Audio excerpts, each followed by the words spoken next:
Amigas, amigos, muy buenas noches. Estamos en Versiones Públicas. Voy a iniciar esta entrevista o esta introducción leyendo un fragmento de este libro que ahorita vamos a platicar con su autora y sobre el libro. En un episodio dice la, digamos, responsable de la cumbre de Davos, le dice a un científico que fue premio Nobel, le advierte: quiero que no reviente mi cumbre. Eso es lo primero. Lo segundo, quiero hacerle algunas precisiones porque estoy hasta la coronilla de su actitud de superioridad moral. Adelante, le respondió el señor Werner, menos preocupado, mientras ese paseo continuara en el nivel del lenguaje y no los daños físicos. La economía liberal, empezó a hablar la directora del Banco Mundial, ha cuadruplicado la riqueza mundial en 40 años. Sus palabras salían formando volutas de vapor. Es correcto, le responde Werner, pero no ha repartido esa riqueza. Todo se ha quedado en la cima. Y ella le responde: concedido, pero si destruimos esa riqueza no estaremos repartiéndola, solo destruyéndola. Otra forma de decir que los pobres del neoliberalismo no son más pobres que los siervos de la Edad Media. Al contrario, son indeciblemente más ricos. Son, de hecho, los pobres más ricos de la historia. No estoy seguro, opinó Werner. Una sirvienta hoy vive mejor que la reina Victoria. ¿Usted cree?, le responde el profesor. Se baña a diario, como la reina no hubiera podido. No le atormentan los dientes como a la reina. No va a morirse a los 60 años. La reina Victoria reinaba sobre un imperio en donde nunca se ponía el sol, pero una criada hoy puede estar en Perú y ver ponerse el sol en Tokio en la pantalla de su celular. ¡Qué afortunada sirvienta!, le respondió Werner. Este es un fragmento con esta ironía maravillosa de mi querida Sabina Berman, de Los billonarios desaparecen. Y me encantó, Sabina. Muchísimas gracias por estar aquí. Muchas gracias por la invitación y qué bueno que te encantó. Platícanos qué es lo que te inspiró para esto, que es una ficción muy similar a la realidad y quizá la manera más eficaz de denunciar la hiperconcentración que existe de la riqueza mundial. ¿Qué fue lo que te motivó todo esto, Sabina? ¿Qué me motivó? Bueno, estar viendo a mi alrededor que el régimen neoliberal está destruyendo la convivencia en todos los países. Que sí. Yo, por razones de trabajo, tengo que viajar y quedarme semanas y a veces meses en distintos países. Y en todas partes veo el mismo fenómeno, ¿no?, de la concentración de la riqueza y la rotura de las relaciones de cooperación y de compasión. Y al mismo tiempo, Genaro, veo al fondo siempre la esperanza de que esto llegue a su punto de rotura y llegue otra época en donde sea muy distinto el pacto social. La novela, sin contar todos los detalles, porque además tienen unos personajes maravillosos que cualquiera que la lea se va a dar cuenta de a quién se está refiriendo en algunos casos. Evidentemente, la protagonista es Christine Lagarde, la ex directora del Fondo Monetario Internacional, que la describes de una manera exquisita. Es que es una mujer exquisita. Es una mujer exquisita hasta en la forma en que planea sus crímenes. Exacto, exacto. Y hasta en la manera en que se viste, ¿no? Es un ícono de la moda. Ella ha creado todo un estilo para la mujer mayor de los 60 años. Así es. La mujer mayor sexy, ¿no? Digamos. Claro, y si analizas, por ejemplo, usa joyas, pero no demasiado grandes para no ofender a las masas. Usa zapatos sin tacón porque ella es muy alta para no ofender a los empresarios y líderes mundiales con los que se relaciona. Es un súper personaje. ¿Cómo lo escogiste o por qué lo escogiste? ¿Porque la conoces o la has estado siguiendo? La he estado siguiendo y tuve la oportunidad de convivir un poco con ella y observarla sobre todo. Y es que me cae muy bien Christine Lagarde, porque sí es una de los pensadores del neoliberalismo y de una de las personas que posibilitó que sucediera el neoliberalismo. Y creo que comprende muy bien la injusticia y al mismo tiempo la concilia. Es una de las grandes conciliadoras del sistema neoliberal. Y es la primera mujer que dirigió el Fondo Monetario Internacional. Exacto. Aunque en la novela está dirigiendo el Banco Mundial. Exacto. Y además, este fragmento que yo leí parece que estoy leyendo un libro de teoría, aunque en realidad es una gran ironía. Esa es la justificación que están dando permanentemente. Es decir, que hoy la riqueza mundial es 4, 5, 6 veces más grande que hace no sé cuántos años y que no importa que esté concentrada en el 1% de la población. Ahorita o en menos del 1%. Fíjate, originalmente se iba a llamar El 1% desaparece, que me gustaba por el juego irónico del 1% es casi nada, ¿no? Exacto. Sin embargo, ahora es mucho más pequeña esa minoría que detenta más de la mitad de la riqueza del mundo. Es mucho más pequeña. Y estos billonarios van desfilando en la cumbre de Davos. Es que me da mucha risa porque pues es inevitable la manera en que, no reírse, en la manera que relatas el encuentro de Christine Lagarde, que aquí es Christine, con Amancio Ortega, el dueño de Zara, la fábrica de la sobreexplotación de la mano de obra barata que vende ropa por todo el mundo, y el desprecio y al mismo tiempo la obligación de Christine de tener que tratar con él, porque es uno de los hombres más ricos del mundo, ¿no? Claro, y ahí se narra cómo Cristina ha encontrado en las etiquetas de Zara, escrito con hilo rojo, I'm tired. O sea, lo que escriben las Filipinas. ¿Eso es real? Sí, sí, sí. No es una ficción. No, dice toothache, a week, suicide. Sí, y las trabajadoras manuales que utilizan las grandes empresas de ropa, pues viven en galerones, no salen de allí. El índice de suicidio es altísimo y mandan recados con hilo y aguja en las etiquetas. Es tremendo. Y eso se ha ido agravando.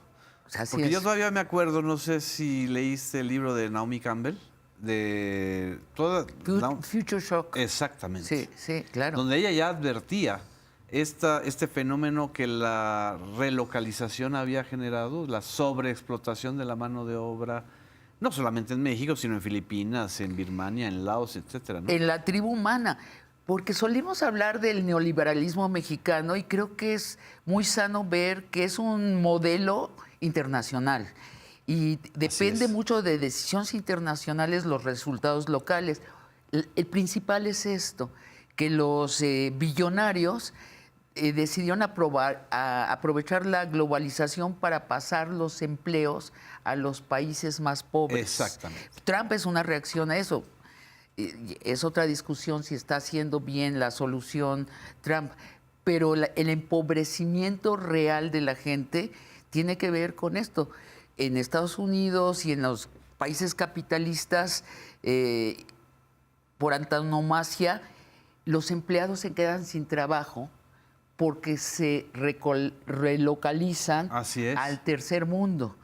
Y entonces empobrece todo el mundo. Empobrece también a los propios trabajadores originales, por ejemplo, de Estados Unidos, porque justamente ayer teníamos una discusión sobre esto con un maestro en economía. Dice, es que Estados Unidos dejó de industrializarse y se volvió un gran mercado financiero y de consumo.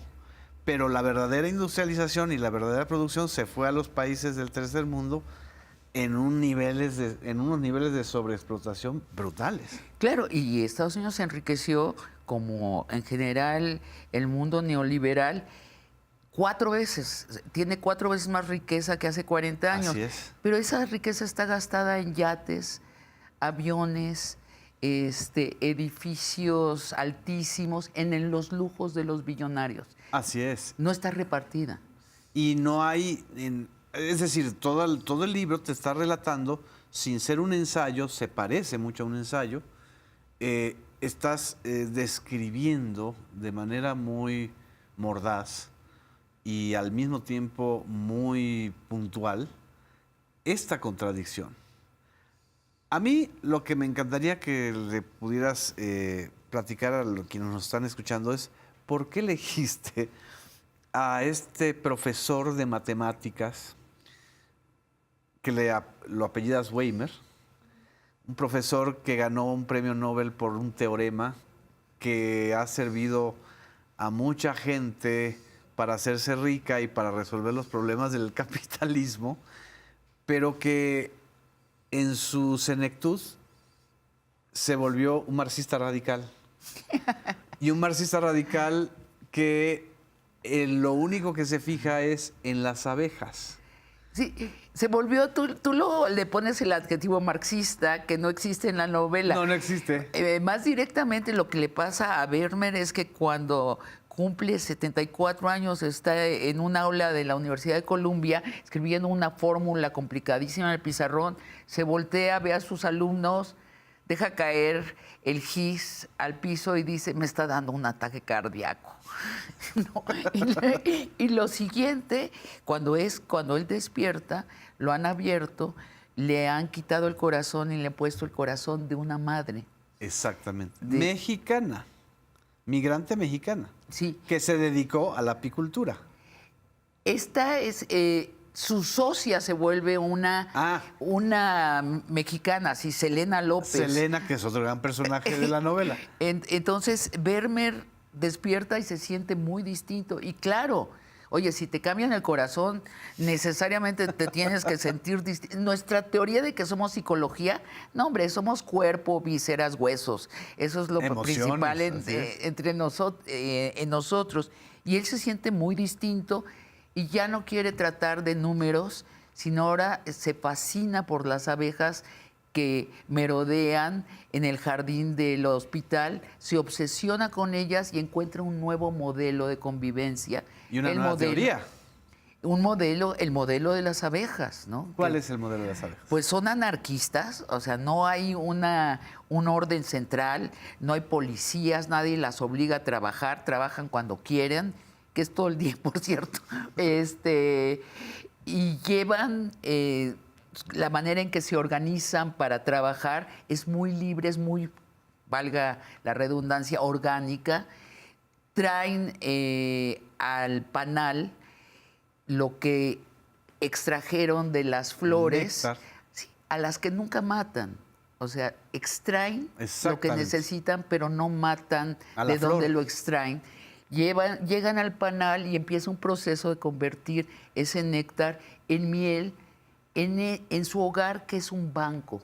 O sea, el panal es el banco de todas las abejas por iguales. Entonces, Vermeer se explica que son gregarias y se explica lo gregario como un convenio porque el banco de los recursos de la tribu es de todos. Exacto. Entonces, claro, dice lo que está pasando y se lo dice a la directora del Banco Mundial, es que el banco de ustedes es de muy poquitos, de 1,000 personas. Así es. Y por eso la gente está muy infeliz en la calle. Y hay una parte maravillosa que a mí me gustó mucho donde él explica por qué no existe la abeja reina. No hay monarquías ni autarquías en las abejas. Son los valores que los seres humanos les damos, o las descripciones que les damos, o las metáforas que les damos a un sistema de organización profundamente, pues yo no sé si decirlo socialista, pero sí comunitario, ¿no? Completamente. Vermeer narra cómo los griegos y los romanos observaban con gran admiración a las abejas, pero decían, ¿quién organiza? ¿Quién es el rey? ¿dónde está el rey? Y entonces encontraron una abeja más grande que las otras que daba luz a otras abejas y dijeron, esa es hembra, entonces reina, y debe ser la que manda. Pero nunca descubrieron la manera en que mandaba, porque en realidad no manda. En el panal nadie manda y no existe el caos. Entonces, él todo el tiempo durante la historia que narra la novela está pensando que nosotros, los seres humanos, podríamos organizarnos así. Y relata un poquito, aunque no cuentes todo, él no fue invitado a hablar de los panales ni de las abejas, ¿no? ¿A qué fue invitado a esta cumbre de Davos? Bueno, a él lo invitan porque es premio Nobel, ¿no? Y lo quieren su medallita allí y quieren que hable del teorema Vermeer, que le hizo ganar el premio Nobel y que es el teorema que sintetiza matemáticamente el neoliberalismo y que es muy útil para las transacciones entre países y entre grandes empresas. Y él dice, no, yo voy a hablar de abejas. Entonces le dicen, ok, pues está loco, es un genio loco, ¿no? Pero primero Vermeer no quiere ir, dice, ¿qué voy a ir ahí a hablar con los 1000 personas más ricas del mundo? Yo quiero estar con mis abejas. Pero su asistente, que es Selena López, nacida en Tijuana, educada en Columbia University de Nueva York y perseguida por la migra. Exacto. Y después con una trayectoria en Starbucks, donde era socia, ¿no? Exactamente, en Starbucks. Que Selena dice, soy socia de acá y porque gano tan poco. ¿No? O sea, entonces ella se vuelve la asistente de Vermeer. Selena dijo, no, a mí sí me interesa estar con los 1000 hombres más ricos del mundo. Por supuesto que sí. Es ella la que trama lo que después sucederá en la novela. Exactamente. ¿Has pensado en hacerla o en llevarla a una serie televisiva o a una película? Porque tiene escenas, no solamente que es tu gran especialidad, muy, muy de teatro, de los diálogos son muy teatrales, pero también cinematográficamente son muy buenos, ¿no? Pues te agradezco el consejo. Pues sí, sería... No estaba pensada originalmente para eso. No. Ah. Siempre la pensé como una novela, ¿sí? Como un texto además que en donde ya no tienes esta camisa de fuerzas que da el artículo periodístico o el ensayo, sí. ¿no? Ah, sí. Y que puedes bromear, ¿no? Es que si recuerdas, Genaro, yo me estrené en el periodismo escribiendo fábulas. Yo claro. escribía fábulas y yo era muy feliz y me hablaba por teléfono Elenita Poniatowska y me decía, ¿cómo me he reído? Y yo también le decía a Elena. Y después me puse seria porque empezó una lucha coyuntural de narrativa en México y quería yo intervenir para hacer ganar un bando. Y creo que debo de volver a la fábula también en el periodismo. Y pero claro, estás viviendo una fábula, no precisamente agradable, pero creo que esa es la magia. La magia, a final de cuentas, de algo que está en el mismo libro y que ahorita que regresemos de un corte lo abundamos, la palabra. Sí, la palabra. La recuperación de la palabra. Vamos a un corte, regresamos a Versiones Públicas.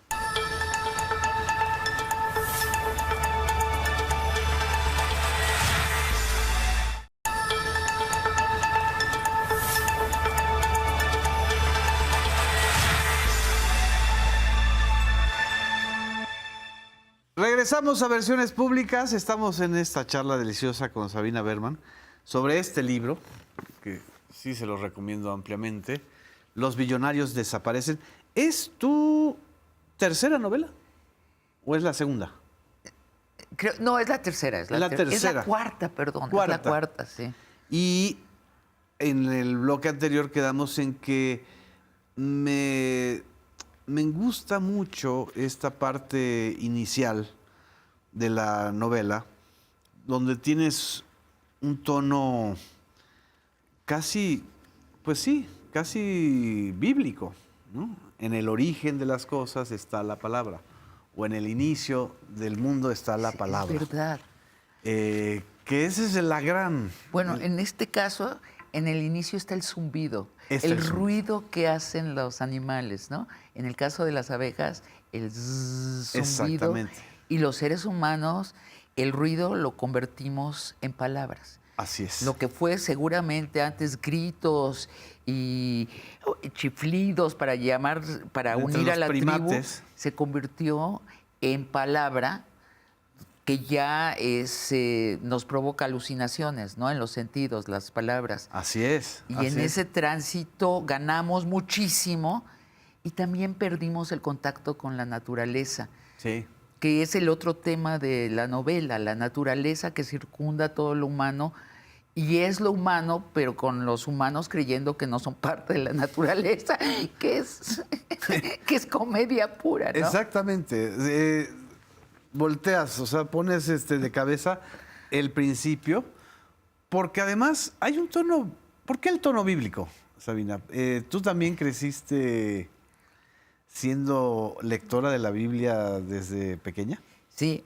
Ahora, debo decir que tú me estás revelando y recordando que tiene un tono bíblico. No fue premeditado, pero sí. Los primeros capítulos, sobre todo. Pero tienes total razón y también la brevedad de cómo está sintéticamente contada la historia. Sí, yo en kinder iba al Christian Anderson hasta que me preguntaron los niños por qué no me regalaban nada los Santa Claus ni los Reyes Magos y yo fui a preguntar a mi casa. Entonces me dijeron, ¿por qué eres judía? Y dije, no, pues quiero dejar de serlo, yo sí quiero que me traigan regalos. Y la reacción de mis padres fue cambiarme a una escuela judía y desde kinder grande empezamos a estudiar la Biblia. Así es. Y nos aprendíamos de memoria y era clases diarias, eran diario analizar versículos, aprenderse memoria en el hebreo original, la Biblia. Sí, la Biblia me marcó. Y fue mi gran educación literaria. Bueno, es fabulosa, textualmente fabulosa la Biblia, ¿no? Es el verbo. En el principio Dios era verbo. Es decir, es esto que tú relatas de una manera pues muy gráfica, los primates parlantes que hacían ruidos, pero que ahora hacen la palabra. Sí. Pero la palabra, de donde venimos, donde nos sentimos superiores, porque somos hijos de la divinidad, según la Biblia, en realidad somos inferiores al zumbido de las abejas, Sí. que a final de cuentas es como también darle la vuelta a esta lectura tan antropocéntrica de la Biblia, ¿no? Bueno, Eurípides dice que el gran pecado de los seres humanos es que al comunicarse inventan. Así es. Dicen de más. No queremos tener un sistema en donde todos coman, duerman, los niños nazcan sanamente, pero no, inventamos un sistema grandísimo, Exactamente. complicadísimo y lo llenamos de figuras y dice Eurípides, ese es el gran pecado de los seres humanos y creo que tiene razón. Sí, porque con la palabra podemos nosotros hacer también mucho daño. Y esta historia de los billonarios, o esta historia actual de cómo el neoliberalismo trata de justificar estos niveles nunca antes vistos de desigualdad, Así ¿no? Es también una invención de la palabra. Oye, esta reunión en Davos, su lema es... Contra la desigualdad. La desigualdad es nuestro desafío. Y debo decir que lo tomé de Davos. Era una frase de Davos. En alguna emisión de Davos, ese era el lema. O sea, es un engaño. Imagínate los 1000 hombres más poderosos del mundo reunidos y con algunos invitados, ¿no? O con algunas esposas, como en el caso del jeque árabe que tiene 4 esposas que están en la piscina. En el momento en que un finlandés se mete a la piscina desnudo, Claro. y ellas con una especie de bikini burka, ¿no? Sí, una burka de cuerpo completo y la más chiquita de 14 años pues, tiene un ataque psicótico de pánico porque el Corán dice que si una mujer casada ve las pelotas de un señor que no es su marido, se va directo al infierno. Exacto, ahí está la lectura literal de la Biblia. Lo que hace daño de querer así transcribir literal lo que está pasando. Y esa es la ironía de la novela. En la Biblia hay engaños. Sí. Por ejemplo, de la costilla de Adán salió una señora. O sea, nunca hemos visto de un señor nacer una señora, ¿no? Entonces, pero en ese engaño hay todo un acto de injusticia. Al traicionar la realidad, empieza la injusticia. Y esa es la apuesta de Vermeer y de la escritora que inventó a Vermeer, de que si no traicionáramos a la naturaleza, estaríamos mucho mejor, habría mucho menos injusticia. Nos han educado todavía con esta idea de que la naturaleza es salvaje y caótica. Y que hay que dominarla. Y que hay que dominarla. Bueno, no es caótica, evidentemente no es caótica, y tal vez podríamos vivir con la naturaleza sin dominarla, que no significa volvernos a las cuevas, para nada. O sea, no es esencialismo, no es una idea esencialista del retorno al origen, ¿no? No a lo primitivo. Podríamos aprovechar las fuerzas de la naturaleza de una manera que jamás las hemos aprovechado todavía. Ya empezamos, ¿no? Hay toda una corriente en ese sentido, aprovechar el sol para crear energía. Yo creo que la inteligencia artificial podría ser utilizada para organizarnos mejor y curarnos con la misma naturaleza. Sí, no es un primitivismo a lo que llama la novela. No.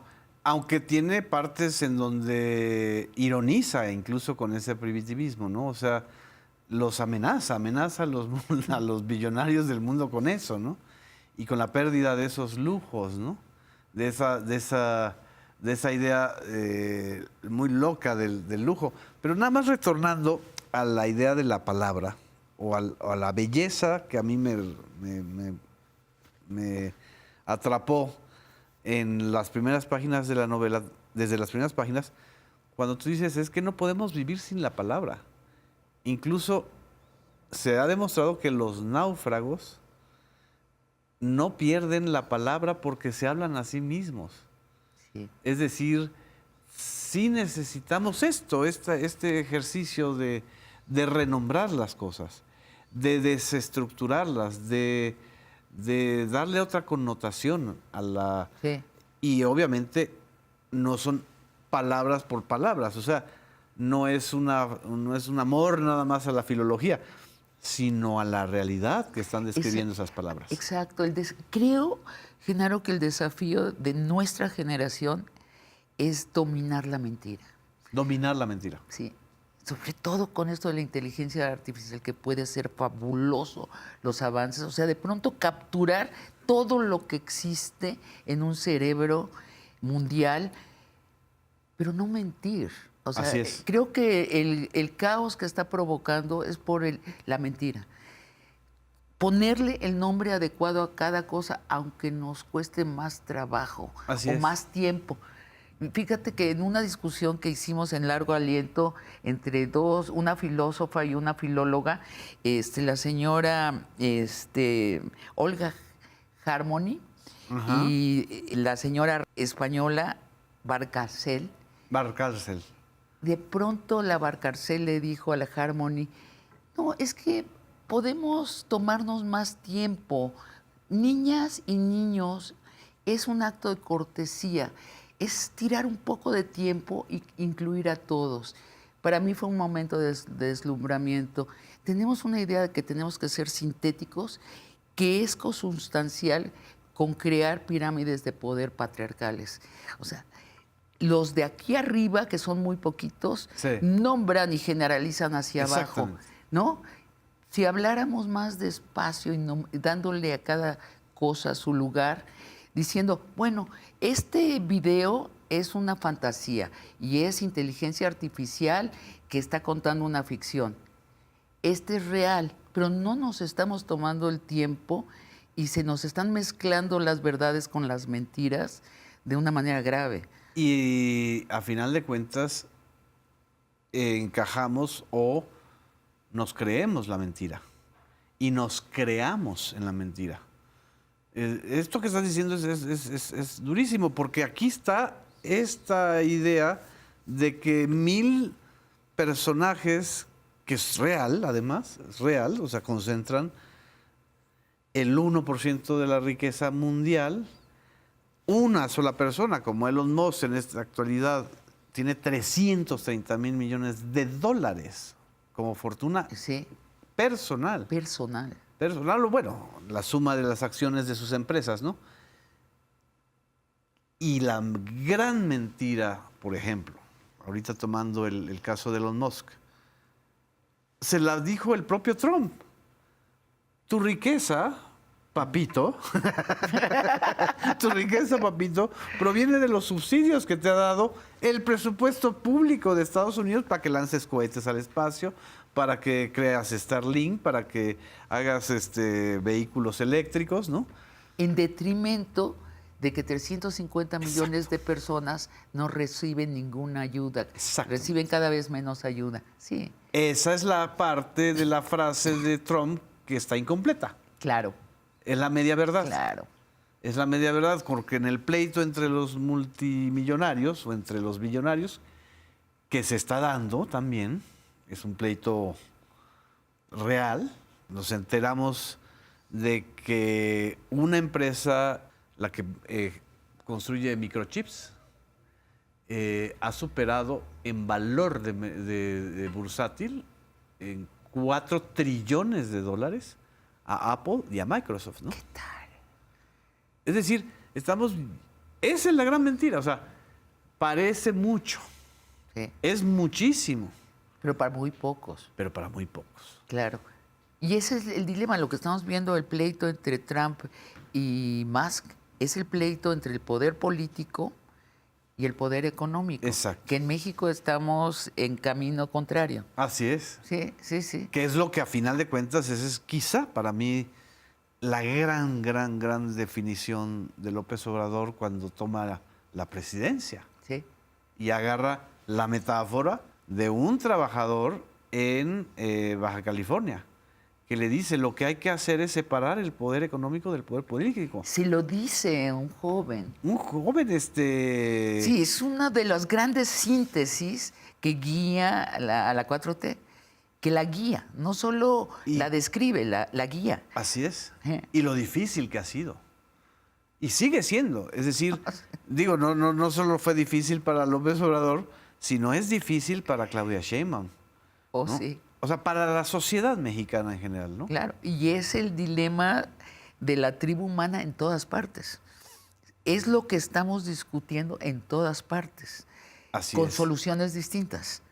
Así es. Está también la separación entre el poder mediático y el poder político, que es lo que también a México le ha costado 30 años llegar a esto, ¿no? O sea, realmente ahora sí estamos viendo al poder mediático con el que a final de cuentas poder económico confrontado con el poder político, ¿no? Claro, y de base hay ciertos sobreentendidos sobre el ser humano que son falsos, que son la herencia del siglo XX y todos estos filósofos escépticos y mala onda. O sea, que hablan muy mal del ser humano. El ser humano es egoísta. ¿Quién dice que es egoísta Así por es. naturaleza? Que es una de las cosas que enfatiza mucho la novela, cuando el ser humano está en abundancia, Así es. cuando tiene asegurado la abundancia, deja de ser egoísta, ¿no? Pero seguimos girando cheques Sobre alrededor. la mentira de que somos egoístas. La otra es que queremos superarnos y que trabajar es para lo que estamos acá, en el planeta Tierra. ¿Quién dijo que estamos...? Mira, las abejas, regresando a Vermeer, las abejas trabajan mucho, pero después descansan muchísimo. ¿Así descansan? Muchísimo, muchísimo. O sea, si hay un momento en donde no están todo el tiempo libando ni llevando néctar. No, ya cuando es suficiente se quedan en el panal y están allí en la vida social. en el gozo apícola. Además de que en todos los meses de invernales que no pueden salir y que no tendría sentido de que salgan porque no hay flores, no hacen nada. Se toman unas vacaciones por lo menos de una cuarta parte del año. Por lo Wow. menos. Hay latitudes donde es la mitad del año, ¿sí? Y no tienen que organizar ni conferencias para ver si disminuimos a 40 horas la jornada laboral, ni tener que debatir con Carlos Slim. Es ni con- orgánico, Ni con los sí. patrones. No hay patrones. No hay patrones. No hay O sea, dueños, se no hay- dan cuenta de si las celdas ya están. Es que se dan cuenta, ahí lo están viendo, que están llenas ya de miel las celdas. ¿Para qué siguen trabajando? Exactamente. Para que llegue un ser humano, saque la rejilla y se lleve la mitad. Bueno, producen tanto, son tan productivas las abejas, que crean asociaciones con seres humanos de mutuo acuerdo, no de mutuo acuerdo, de mutuo beneficio. De mutuo beneficio. En donde el ser humano les ayuda a sobrevivir y se lleva buena parte de la producción de miel, y ellas aprovechan que este monstruo enorme les está solucionando el hábitat y lo dejan llevarse la mitad de su miel y les alcanza a todos. Y todavía les alcanza para el descanso Claro. y para el goce. Impresionante. Vamos a un corte, no nos dejen. Seguimos en Versiones Públicas.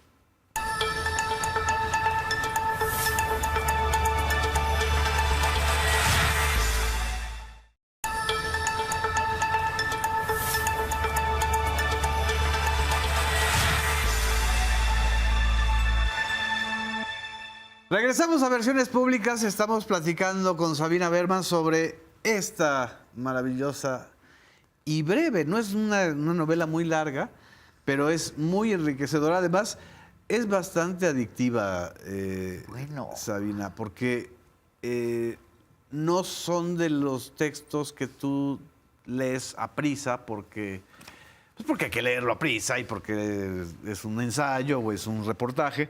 No, tiene este gusto por el ritmo y porque dices, lo voy a estar saboreando, ¿no?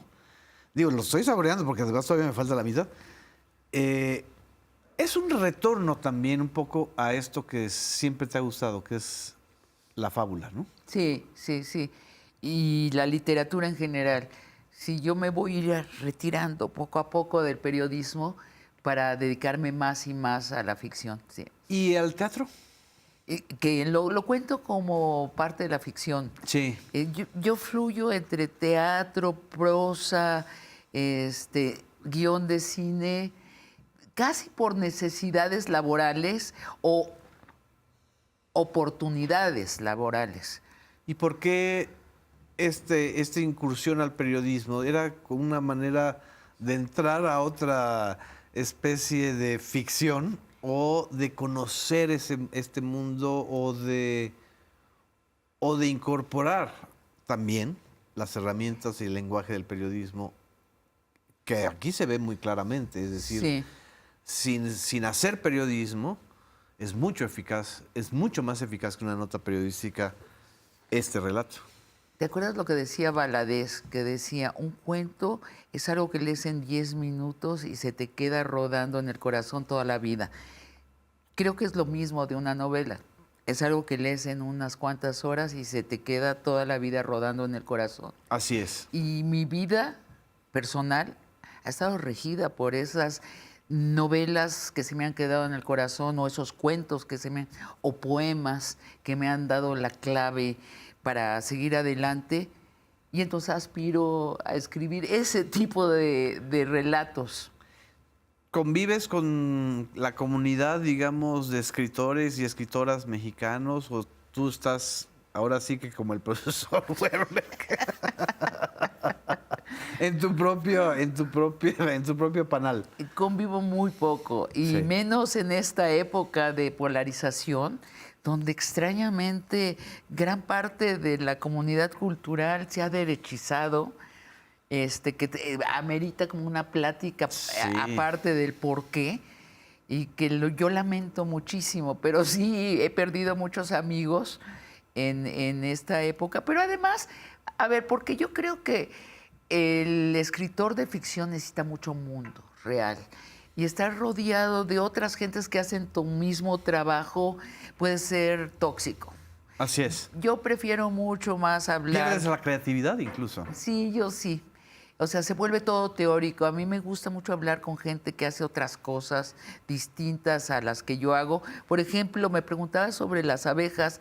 Bueno, a mí me parecieron muy sorprendentes las abejas y entonces me empecé a llevar con una apicultora en Xochimilco y tomé cursos con ella y al rato ya le pedí ser su asistente y ella me pidió otras cosas a cambio y aprendí mucho de ella. Así es. Directamente. La apicultura en sí misma es una galaxia. Así es. Con especializaciones, con técnicas, con amores. Es un amor también, es un oficio y es un arte. Así es. Lo sé porque también en mi tierra, yo en Yucatán, la apicultura, desde los ancestros mayas, es una parte muy fuerte de la civilización maya. Sí, y es muy sorprendente. O sea, tú puedes vivir a base de miel. ¿Sí? Y no necesitas más, y no necesitas siquiera cocinarla. Así es. Los mayas así es. decían que era el alimento de los dioses, y no se refería Un a que los dioses antibiótico natural. Exacto. Tú podrías subsistir con pura miel. Y hay el secreto de la longevidad, También. según esto, está en la jalea real. Es decir, hay toda una... Exacto, es un mundo. Es un mundo. Y el hecho de haber elegido a las abejas como contraste de los billonarios es fantástico, ¿no?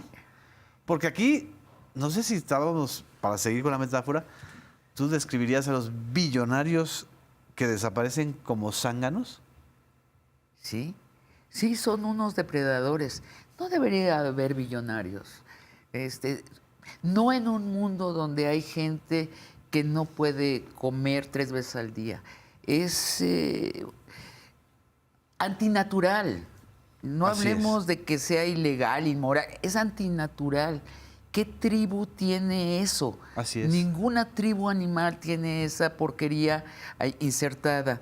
Sí, no deberían existir los billonarios. Pero estamos en un nivel... O sea, cuando alguien hablaba de... Bueno, Orson Welles. Orson Welles, que hizo El Ciudadano Kane hace 70, 80 años, su modelo era William Randolph Hearst, Sí.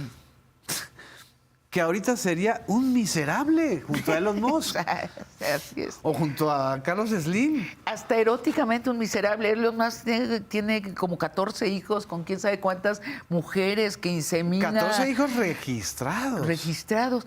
El señor que inventó Orson Welles, basado en Hearst, ¿qué? No, era... Ni hijos tenía.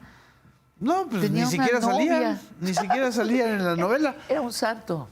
Tú comparas con las riquezas de los, incluso de los jeques árabes petroleros que son multimillonarios, o Jeff Bezos. Y este episodio que acaba de suceder de su boda en Venecia, ¿no? Sí. ¿Cómo lo leerías? Bueno, regresamos a... Se cuatriplicó durante la época neoliberal, 40 años, se cuatriplicó la riqueza del mundo y se concentró en menos del 1%, más o menos se calcula el 0.6%. Toda esa riqueza, bueno, por eso son tan fabulosamente ricos y los estados han sido intermediarios para que suceda. No han sido, fíjate, el modelo neoliberal en México fracasó porque no repartió la riqueza, no goteó. Esa segunda mitad de su promesa Así es. no goteó. Bueno, Porque era mentira. Bueno, no estaba incluida en el modelo de la economía, no sucedía naturalmente, Claro. digamos.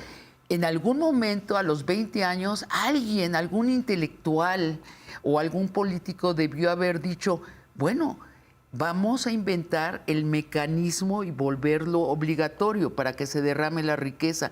Eso es lo que no tuvieron la generosidad hacia el resto de la población, los billonarios, ni los políticos tuvieron la visión para implementar ese mecanismo obligatorio que repartía la riqueza. Por eso se está yendo al diablo el neoliberalismo en todas partes. Así es. Y como decíamos al inicio, con distintas soluciones, porque no es seguro que la solución sea en todas partes la izquierda, como está haciendo en México. En otras partes, por ejemplo en Estados Unidos, puede ser la oligarquía, ¿no? Que es como una especie de... Que ya los billonarios hagan al lado a los políticos. Ya Musk dijo que quiere ser presidente. Es una especie de entropía. O más bien, de sustitución de del poder económico del poder político, que es lo que está sucediendo. Exacto. En esta novela por etapas que estamos leyendo entre Elon Musk y Trump, ¿no? Sí, Musk dice, ¿para qué queremos a los políticos? La otra solución también, bueno, lo que no es solución, pero es la vía que han elegido, es Argentina, ¿no? Argentina. ¿Ahí cómo la describirías? Porque tampoco estamos hablando de un billonario que toma el poder, porque Milei no es un billonario. Milei es quizá el producto de las mentiras más avanzadas Sí. de estos billonarios que crearon o inventaron el libertarismo, ¿no? Sí, sí, o sea, Milei actúa como si fuera un billonario. Es el empleado de los billonarios, pero creo que se la cree, ¿no? Cuando lo oyes hablar. Oye, ¿no es maravilloso cuando Milei dice la superioridad estética de los libertarios y se pone él así con su pelo de crepé y chaparrito y gordito y dices pues como que Cristina Kirchner es bastante más guapa, ¿no? Sí. Que es alta, delgada, parece modelo, muy bien vestida y dice, pero se la cree. Él dice, yo soy ario. Y Así dices, es. perdón. También dice que es judío, por cierto. Dice que es judío. Que nos causa a los judíos un gran conflicto interior. Pero él es... Bueno, la otra solución es Netanyahu, Otro. ¿sí? Que ese sí ya es el poder militar por encima del poder político, del poder económico y hasta del poder religioso. Sí, esa es la otra solución. Y la otra solución es China. ¿Cómo la describirías? Yo Porque también estoy- tiene sus multimillonarios, ¿no? Sí, pero cuando un multimillonario allí dice, ¿sabes que el Estado se haga a un lado? Estoy citando al dueño de Alibaba, dice que se hagan al lado los políticos porque ponen demasiadas regulaciones, el señor desaparece textualmente. No sabemos nada de él en 6 meses y aparece en una camiseta en un campo diciendo, el Partido Comunista es lo mejor que le ha sucedido al mundo. O sea, que la revolución cultural dejó huella. El poder político está por encima del poder económico, pero no está peleado con el poder económico. Porque están muy conscientes, quizá, es otra civilización, Es otra civilización. son otros parámetros éticos, filosóficos, pero coexistimos con ellos, porque están muy conscientes de que si una abeja de ese panal se va, o se dispara, o quiere apropiarse del panal, o quiere excluir a otros, o quiere concentrar la producción de ese panal, China, con sus 1.200 millones de habitantes, podría entrar en una crisis. Sí. Es decir, es como la hiperconciencia china de que no pueden volver a vivir las etapas de hambruna, de miseria, de genocidios que vivieron, ¿no? Están muy atentos a los resultados, Sí. resultados cotidianos. Entonces tienen ya no aplica que es nada más una economía mixta. Ni centralmente planificada, Ya no, ni ya es capitalismo de muchísimo más Estado. complejo, ¿no? La empresa de Beijing compite con la empresa de Shanghái, con la empresa de un joven multimillonario, y siempre el Estado, el gran hermano, está observando y resulta que es opresivo en algunas Claro. cuestiones. No es cierto que hay libertad de prensa en China, pero en otras, fuera de eso, del relato, no es un hermano mayor opresivo, sino, como diría Octavio Paz, filantrópico. No es un ogro filantrópico, es un ogro filantrópico. Exacto, que ve por el bien mayor. ¿Sí? No, y además están muy conscientes de que ellos son el futuro. Sí. Eso es impresionante. Es Creo que no una hay de una las- civilización contemporánea a la China en donde estén tan conscientes de que ellos son el futuro. Es que exitosos son, ¿no? Eso era Estados Unidos. Sí. O sea, eso fue Estados Unidos en Sí. el 45, Sí. cuando termina la Segunda Guerra Mundial. Ellos eran el futuro, ¿no? En la novela, Vermeer insiste mucho que hay modelos en la naturaleza que deberíamos explorar para aplicar a lo humano. Y regresando a las abejas, por ejemplo, son bien chinas en muchas cosas. No se permite la disidencia, no se permite que lleguen extranjeros. Por ejemplo, en el panal, las abejas, hay siempre 2 abejitas a la entrada que están con las alas moviendo el aire, sacando aire ¿Son caliente. como las que oxigenan o son las Sí. cadeneras del panal? Ambas. Allí son multiusos. Ah. Entonces, y además son las guardianas de que ninguna abeja extraña entre. Bueno, cuando tú llegas a una ciudad de panales artificiales, dices, pero es que son miles y miles de abejas, sin embargo, siempre entran las que corresponden a cada panal. Entonces, bueno, ahí hay teorías de cómo lo logran. Nadie lo sabe de cierto. Lo que es seguro es que esas guardianas, las cadeneras oxigenadoras, rechazan al que va a entrar. Wow.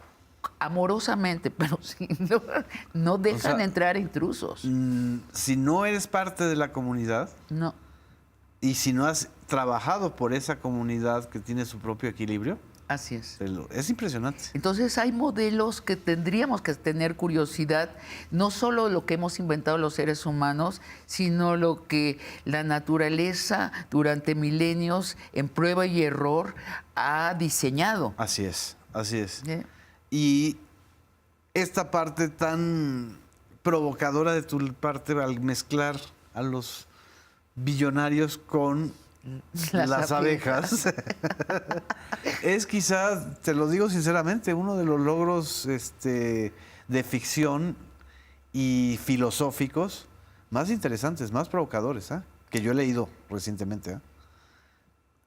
Yo quisiera seguir por allí porque no es solo un ejercicio estético, sino Una apuesta. es una apuesta de vida, en mi caso. Sí. Y es una apuesta de vida que implica o ha implicado un análisis de conciencia. Completamente. Y me viene de la pandemia durísimo. Cuando empecé a preocuparme de respirar o no respirar, allí me cambió todo. Y decidí descender de la palabra, así lo pensé primero, a la realidad.